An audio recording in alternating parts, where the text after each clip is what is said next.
So, to get started, there's some really key terminology that you absolutely must be aware of before we go any further. Now, you may already know these, but just to bring everybody up to the same level, I wanted to cover them off. So, first of all, looking at the main part of your screen, you will see all of these boxes. Each box is what's known as a cell, and each cell has a reference. That cell is made up of a row number, which is the numbers down the left-hand side of the page, and a column letter, which are the letters that go across the top of the page.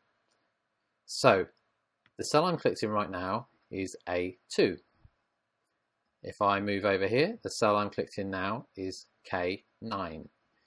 So, the row is number 9, the column is K, and the cell is K9. Okay, so that's cells, rows, and columns. The other dimension to cover is sheets. And what a sheet is basically a page, like we have just here, and there's one page of rows and columns for each sheet. So, here we have sheet 1, which is the page we're currently on. If I click this plus button, we'll get a new sheet.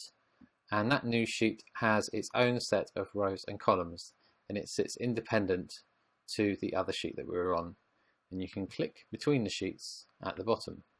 Sheets can also be referred to as worksheets, and your Excel file, as in the actual file that you're working with within Excel, is often referred to as the workbook.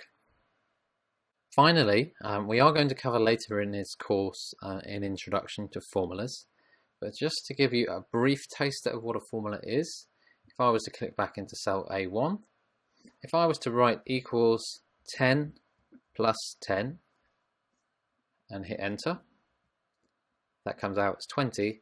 Now that is a very, very basic example of a formula, equals 10 plus 10.